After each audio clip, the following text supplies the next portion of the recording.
the music stopped. Children froze with paper hats on their heads. Lights blinked red and green across the small living room. Outside, fireworks popped in the distance. Inside, 4 young faces turned slowly toward their father. "No Christmas this year," he said again, his voice firm but tired. "No tree. No gifts. No party." His youngest daughter, Sua, dropped the shiny bell she had been holding. It rolled across the floor and hit the wall.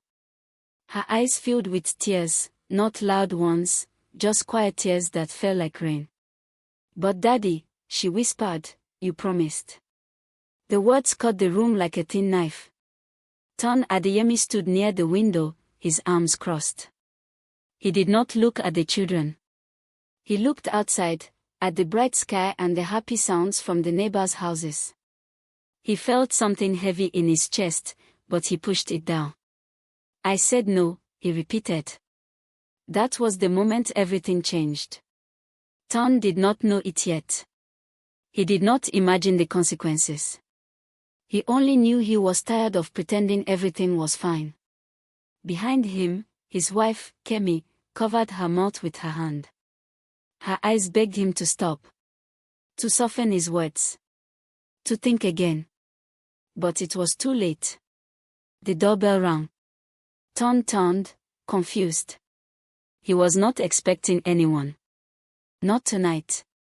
Not after what he had just said. The bell rang again, louder this time. Kemi walked slowly to the door and opened it. And when she did, her face changed. "Oh," she said softly. "Ton, you need to come." Ton stepped forward, his heart beating fast. He did not know why, but his hands began to shake.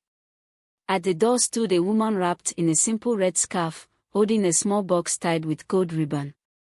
"I am here because of the children," the woman said calmly. Ton stared at her, his mouth dry. And then the lights went out. Earlier that year, life in Ajala Town moved like a slow river. The roads were busy with okadas and buses. Shops sold phone chargers, bread, and cold drinks. People laughed, argued, and greeted each other every morning. Ton Adeyemi was known as a hardworking man. He worked at a small mobile phone repair shop near the market. He fixed cracked screens and weak batteries. People trusted him because he was honest and quiet. But money had been hard. Prices kept rising. Rent was due. School fees were waiting. Every time Ton counted his money, it was never enough. Kemi sold homemade snacks from home. Puff puff, chin chin, and meat pies. She smiled a lot even when she was tired. She believed things would get better. Their children believed it too. Connor, the oldest, was 12 and loved drawing cars. Dora, 10, liked reading stories on her tablet. Sua, 7, loved singing. And baby Femi, only 4, loved everything colorful. When December came, the children became very happy. "Daddy," Connor said one evening, "will we decorate the house this year?" "Yes," Sua added. "With lights. And a small tree," Dora said. "Even a plastic one is fine." Ton smiled weakly and nodded. "We will see." But inside his heart, worry grew. At the shop, fewer people came. One day, a customer argued and refused to pay. Another day, a power cut ruined a repair. Ton went home each night more tired than the last. One evening, he sat alone in the dark, counting coins on the table. Kemi watched him quietly. "Ton," she said gently, "we can make Christmas simple. No big gifts. Just food and time together." He sighed. "Simple still costs money." "But Christmas is not only money," she said. "It is hope." Ton looked away. Hope felt expensive. Days passed. Neighbors hung lights. Children practiced dances for church. Songs filled the air. At night, Connor drew pictures of a Christmas dinner. Sua practiced songs. Dora wrote a letter to Santa on her tablet, even though she knew Santa came in many forms in Africa. Ton watched all this and felt pressure pushing on his chest. Then came the day his shop owner told him something bad. Ton, the man said, we may close for some weeks. Business is slow. Ton nodded, his ears ringing. That night, he did not sleep. On Christmas Eve, Kemi cooked rice and stew anyway. Not much, but enough. She placed it on the table with care. The children wore their best clothes. They waited. Ton walked in, his face hard. Sit down, he said. The children sat. There will be no Christmas this year, he said. We cannot afford it. We need to learn discipline. The room went quiet. But Daddy, Dora said softly, even bread and laughter is Christmas. Ton stood firm. Enough. That was when the music stopped. That was when tears fell. That was when the doorbell rang. And now, standing in the dark living room with the strange woman at the door and the box in her hands, Ton felt a cold fear he had never known before. The woman looked at him kindly, but her eyes were serious. Some choices, she said, do not end where you think they will. The lights flickered once. Then came back on. Ton swallowed hard. And that was when he saw what was written on the box. Ton stared at the box as if it could speak. On the top, written in neat black letters, were the words, "For the children of Ajala Town." His heart beat fast.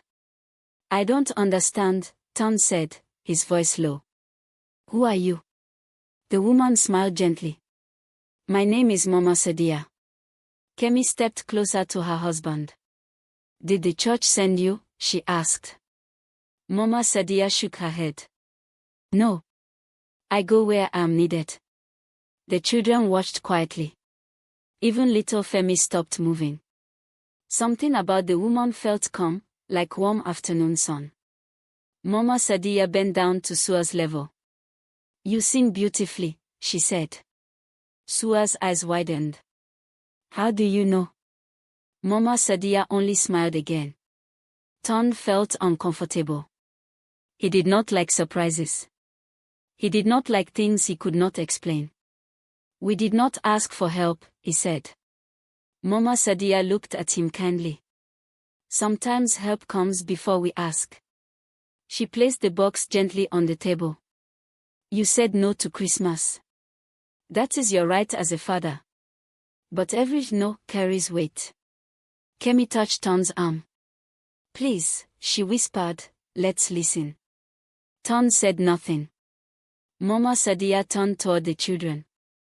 May I speak to your father alone? Connor nodded. Dora pulled Sua's hand. They moved to the corner of the room, whispering softly. Mama Sadia lowered her voice. Ton Adeyemi, you are a good man. But you are tired. And tired hearts sometimes forget small joys. Ton clenched his jaw. Joy does not pay rent. She nodded. True. But joy feeds the spirit that keeps a man standing. She opened the box slowly. Inside were simple things. Not expensive. Not flashy. A small plastic Christmas tree. String lights. 3 notebooks. Crayons. A small toy car. And a folded letter. Ton frowned. Is this charity? Mama Sadia shook her head. It is responsibility. She handed him the letter. As he read, his hands trembled. The letter was from the Ajala community group. Neighbors. Shop owners. Teachers. Even some people he barely spoke to. It said they had noticed how hard Ton worked. How quiet he was. How his children were polite and kind. They said Christmas was not only about money, but about showing children they matter. Kemi wiped her eyes. Mama Sadia spoke softly. Your no tonight was heard. Not only by your children. Ton felt heat rise in his face. Shame mixed with confusion. "So you came to shame me?" he asked. "No," she replied. "I came to remind you." She turned to the children. "Come."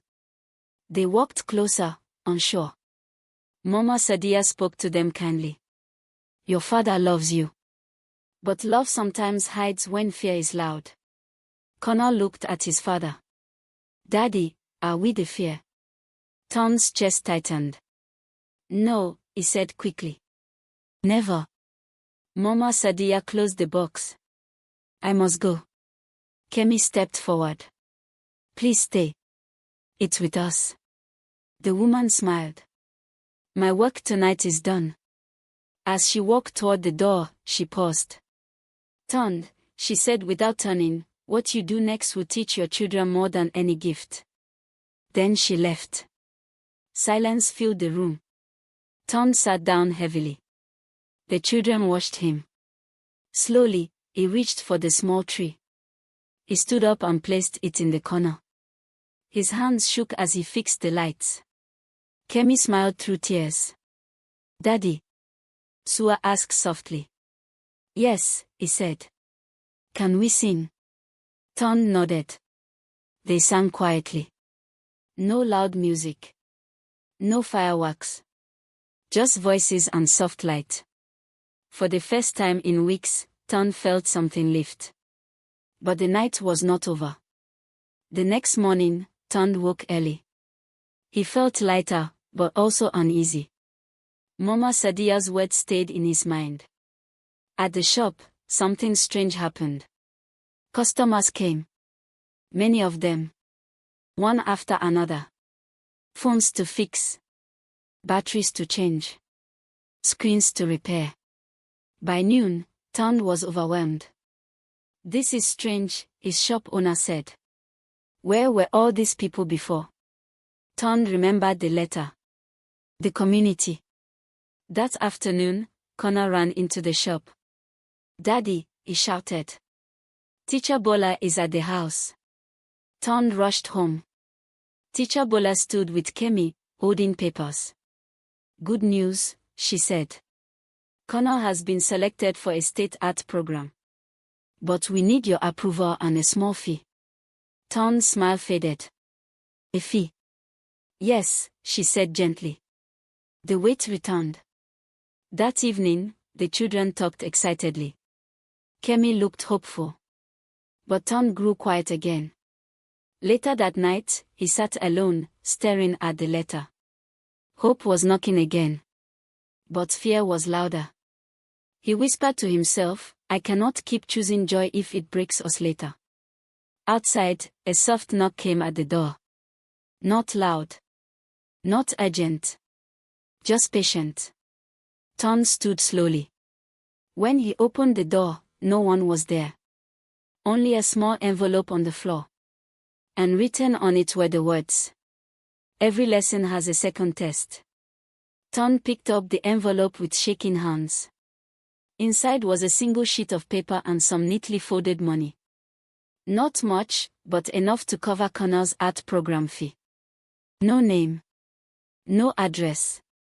Just one sentence written carefully at the bottom. "What you protect grows." Ton sat on the floor for a long time.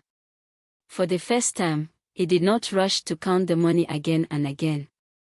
Instead, he thought of Connor's drawings. Of Sua's songs. Of Dora's quiet kindness. Of baby Femi's laughter. He thought of the night he said no to Christmas. And how close he came to teaching his children that fear was stronger than love. The next morning, Ton walked Connor to school himself. He held his son's hand tightly. "I am proud of you," Ton said. Connor smiled. "Really?" "Yes," Ton said. "And I will try to say it more." Connor nodded, his eyes shining. At the shop, Ton worked harder than ever, but differently this time. He smiled more. He listened. He helped customers even when they complained. Word spread quickly. Ton is kind, people said. Ton is honest, others added. One afternoon, the shop owner called him aside. "Ton," he said, "I want you to manage the place. I trust you." Ton felt his knees weaken. "Thank you, sir." At home, Kemi noticed the change. "You laugh again," she said one night. Ton nodded. "I forgot how." They talked more. Planned carefully. Not big dreams, but steady ones. Connor joined the art program. Dora helped younger kids read after school. Sua sang in church. Even baby Femi clapped proudly. Life was still not easy. Bills still came. Some days were hard. But something was different. Ton no longer faced problems alone. One evening, weeks later, there was a knock at the door. This time, it was not a stranger. It was neighbors. Friends. Members of the community group. They brought food. Laughter. Stories. Ton stood in the doorway, humbled. "We came to check on you," one man said. "And to say thank you." "For what?" Ton asked. "For staying," the man replied. "For choosing your children." That night, as everyone left, Ton sat quietly and looked at the small plastic Christmas tree still standing in the corner. It was not perfect. But it mattered. Later, when the house was quiet, Sua climbed into his lap. "Daddy," she said, "will we have Christmas again next year?" Ton smiled and kissed her forehead. "Yes," he said. "But even if we don't, we will always have each other." Sua nodded, satisfied. As Ton turned off the lights, he noticed something on the table. A red scarf. Folded neatly. He picked it up, his heart beating fast. There was no note this time. No knock. No sound. But Ton understood. Some lessons come wrapped as loss. Others come as quiet chances to choose better. That night, Ton Adeyemi slept peacefully. Not because life was suddenly perfect, but because he had learned the true meaning of saying no. And the greater power of knowing when to say yes.